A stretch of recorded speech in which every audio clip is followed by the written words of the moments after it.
Porque o presidente da Câmara Federal, Arthur Lira, tem afirmado a lideranças parlamentares que não pretende postergar, adiar o desfecho do caso Chiquinho Brazão, que foi preso por suspeita de envolvimento no planejamento da morte de Marielle Franco.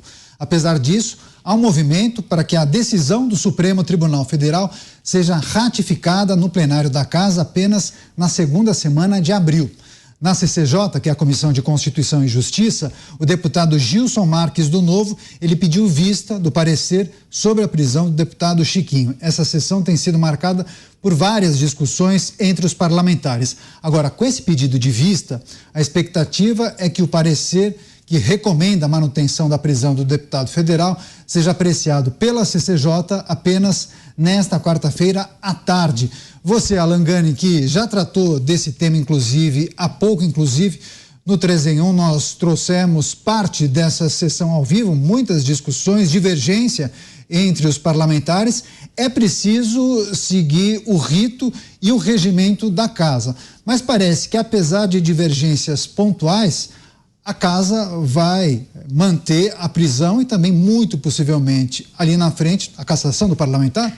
Exatamente, eu acho que é por aí o desfecho. Também acho que é correto esse pedido de vistas e, diga de passagem, ele continua preso, porque parece, do jeito que está sendo colocado, né, ali pelo meio político, no debate ali na CCJ, que ele vai ser solto. Não, ele continua preso. Então, o pedido de vistas é para justamente os parlamentares eles terem um tempo maior para saber no que eles estão votando, né? Se justifica ou não essa prisão preventiva. De acordo com o advogado dele, não se justificaria a prisão preventiva porque a época que foi cometido o crime, ele não tinha o foro privilegiado. E o foro privilegiado, quer dizer, ser julgado ali, conduzido pelo Supremo Tribunal Federal, o crime tem que estar relacionado ao cargo que a pessoa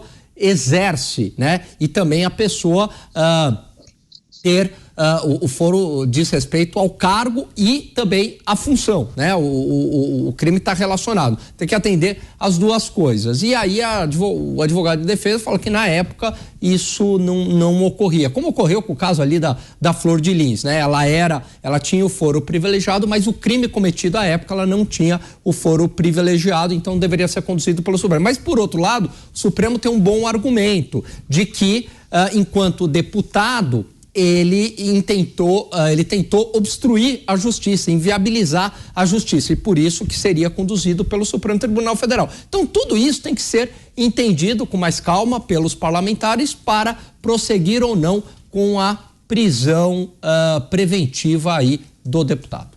Você, José Maria Trindade, que acompanhou inclusive essa sessão da Comissão de Constituição e Justiça, o pedido de vista, o adiamento e, além disso, qual deve ser o entendimento da Câmara Federal, Zé Maria? Alguma novidade ou não? Devem seguir o relator e manter a prisão de Chiquinho Brazão? Vão manter a prisão do Chiquinho Brazão, e eu ouvi lá nessa sessão de que a cassação dele também é considerada certa. Eu não entendi esse atraso. A Constituição, ela pede rapidez nesse processo. Ela dá prazo ao judiciário. São raros os momentos em que o judiciário tem prazos contra ele, né? Geralmente os prazos são para defesa, para acusação, mas nunca para o juiz decidir. Muita gente acha que deveria. O juiz deveria ter prazos também para decidir, para elaborar projetos e tal, processos, mas não tem. A notificação foi feita de acordo com a Constituição, né? A prisão foi domingo, na segunda-feira, a notificação chegou, o presidente da Câmara, Arthur Lira, não pôde receber, mas disse que não ia receber, foi direto para a Secretaria-Geral, ou seja, a Câmara oficialmente notificada. O processo, então, o comunicado de prisão do deputado, foi para a Comissão de Constituição e Justiça. E nesse debate eu entendi ali que havia dúvidas sobre prazos e sobre o processo. Mas, enfim, são necessários 257 votos para relaxar a prisão, ou seja, a Câmara tem prerrogativa para soltar deputados, mas não vai fazê-lo. Nesse caso, há uma tendência forte de cassação do mandato. Ao aceitar o plenário, ao aceitar a prisão, ele estará afastado automaticamente do mandato, mas não cassado. Houve várias mudanças, 7 emendas, nesta prerrogativa parlamentar. Antes havia uma imunidade parlamentar total. Para processar um deputado ou prender, era preciso autorização da Câmara e Senado, se fosse deputado ou senador. E aí mudaram e ficou a imunidade para palavras e votos, opiniões, para quaisquer, inclusive. Houve uma emenda só para incluir a palavra quaisquer. Mas pois bem, ele vai ser afastado, né? Vão aceitar a prisão dele e depois o processo de cassação. O que levou ao fim da imunidade foi o caso de Hildebrando. Ele cerrou um adversário político vivo com a motosserra. Ele pegou mais de 100 anos de prisão, mas cerrou vivo e era deputado federal. E naquela época era preciso dar autorização para o Supremo processar o deputado. E a Câmara nunca dava autorização. Chegou nesse ponto, a Câmara cassou o Hildebrando para não dar autorização. Eu entendo que tem que ser assim. A Câmara tem que cassar antes de dar autorização para a prisão de um deputado federal, porque significa que ele não pode ficar no convívio com os outros parlamentares, né? Mas enfim, ele será, a prisão dele será confirmada e ele será cassado. É isso, José Maria Trindade também trazendo aspectos históricos para essa reflexão. Você, Cristiano Beraldo, diante de um caso de tanta repercussão e tão grave, né, Cristiano, você não acha que a Câmara Federal poderia tentar resolver isso já nessa sessão na CCJ? O pedido de vista te surpreendeu? Ok, Neto, vamos lá. Essa decisão será tomada, tanto para confirmar a prisão quanto da cassação, será tomada meramente por uma questão política. Porque se anuncia que um caso de imensa repercussão, que estava aí pendurado há 6 anos, numa investigação que não levava aos culpados. De repente, temos aqui os culpados, um deles é deputado. O que a Câmara vai fazer? O que os deputados que vão votar vão fazer? Ninguém quer ser reconhecido, visto como aquele que votou pela soltura ou votou contra a cassação de alguém que, mesmo sem ter tido o processo, o devido processo, direito de ampla defesa, etc., já foi carimbado ali. É o assassino da Marielle. Pronto, acabou para ele. Então, esse tipo de coisa, quando acontece na Câmara, o que seria o lógico, na minha visão? Se a Câmara quer tomar uma decisão, ela tinha que ouvir o deputado envolvido. A partir disso, ela, com os dados do processo, aí sim emite um relatório para que seja votado. Mas é sempre de afogadilho, porque isso não tem nada a ver se é certo, se é errado, se é justo, se é injusto, se está na lei, se não está na lei. É meramente uma questão política. Vai pegar bem eu votar a favor ou vai pegar bem eu votar contra? É só isso que conta. Garanto que a esmagadora maioria sequer vai ler o processo. Você, Gani, tem um aspecto de corporativismo e também essa questão que envolve um caso de repercussão, um certo cuidado, inclusive, na apreciação? Parece ler o meu pensamento, Caniato. Eu concordo em grande parte aí, aliás, com tudo que o Beraldo trouxe, né? Querendo...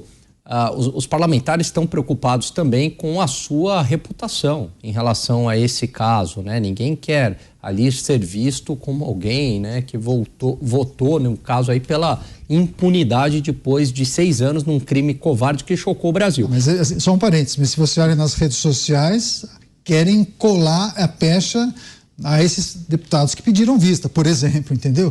Não, tinha que acelerar o processo, pediram vista por quê? Aí eu acho que tem também o devido respeito ao processo legal. Ao rito da casa. Ao rito da casa, né? Agora, esse rito da casa também não deixa de ter uma mensagem ao Supremo, que é: a bola está com a gente. A Câmara que vai analisar com mais calma essa prisão preventiva e a gente não vai aceitar de maneira apressada simplesmente porque o Supremo determinou. Pode ser que tenha também um recado aí, um corporativismo, um recado para o próprio Supremo. Não podemos descartar essa hipótese, ainda mais, né, neste mundo de briga entre os poderes. Agora, Zé Maria, tem relativamente um longo caminho até a condenação dos envolvidos, os mentores pela morte de Marielle e o motorista Anderson Gomes, né? Qual é o rito que a Câmara deve respeitar de acordo com o avanço do processo na Justiça? Olha, o processo na Câmara ele é político, totalmente político. E o ritmo é diante do convencimento.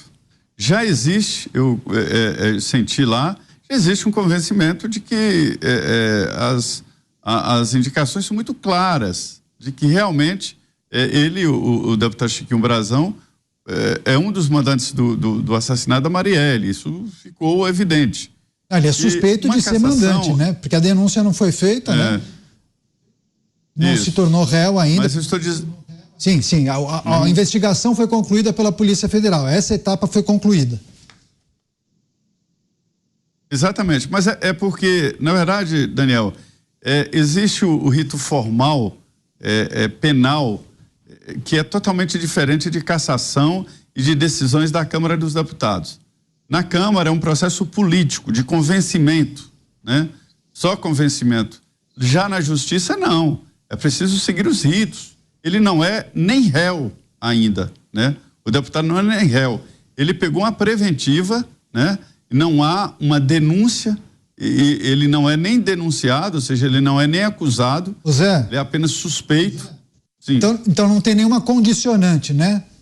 Para um processo de cassação avançar, tem que chegar na etapa tal na Justiça. Não tem isso. Não, zero. É um processo totalmente político e obedece o rito dos líderes. Se os líderes quiserem colocar amanhã o processo de cassação e ninguém mandar para a Comissão de Constituição e Justiça, pronto, é assim que é o processo. É um processo político de quebra de decoro e é totalmente subjetivo. E eu estou te dizendo isso porque todo o trâmite já foi testado no Supremo. Na época do mensalão, eu acompanhei passo a passo todos os processos. Os líderes entenderam lá no mensalão de que líderes e presidentes de partido tinham que ser cassados. E os outros deputados que participaram do mensalão, apenas recebendo o mensalão, seriam perdoados.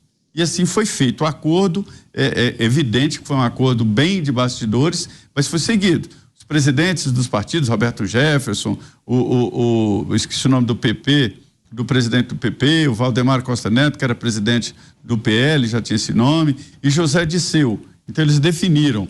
E o José Disseu fez uma defesa muito eficiente, ponto por ponto, citando tudo no Supremo, e ficou confirmado no Supremo que o dono do processo de cassação é o Congresso Nacional, é a Câmara. É incontestável, um direito da Câmara dos Deputados em fazer o processo de cassação no rito que achar melhor, dando, evidentemente, o espaço para a ampla defesa do acusado. Então, isso para mim ficou claro e evidente de que a Câmara tem todo o direito de cassar qualquer um parlamentar, desde que dê o direito de defesa. Zé, a Câmara tem direito de cassar porque a cassação é um processo político. Agora, faz sentido que um deputado que teve a sua prisão decretada pelo Supremo Tribunal Federal precise de uma autorização da Câmara? Autorização para quê? Já é a Corte Máxima do Brasil que, ao se debruçar sobre a investigação da Polícia Federal, encontrou elementos, né? Queremos acreditar sempre nisso, encontrou elementos contundentes que justifiquem uma prisão, que é a condição extrema da justiça, você tirar a liberdade de alguém. Se o STF encontrou esse argumento, por que caberia à Câmara dizer não vamos autorizar a sua prisão? Ora, a justiça tem que correr nos tribunais.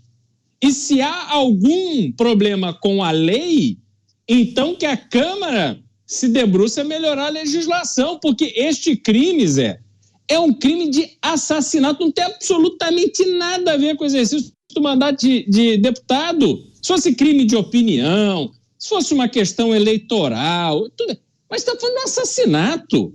A troco de que a Câmara tem que se meter nisso, em autorizar, não autorizar? Até porque eu disse, é uma encenação, os deputados não vão votar conforme o processo, ninguém vai ler o processo, ninguém vai ler nada, vão votar conforme o que aí? Rede social está dizendo o quê? Ah, meu eleitorado é contra ou a favor, é assim que vota. Quer arrematar, Zé Maria?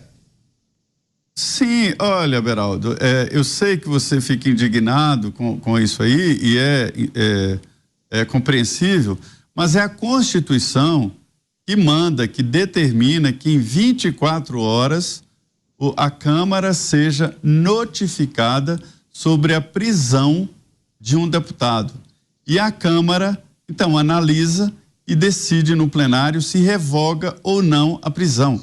Para revogar a prisão, são precisos 257 votos, ou seja, maioria absoluta. É a Constituição que manda.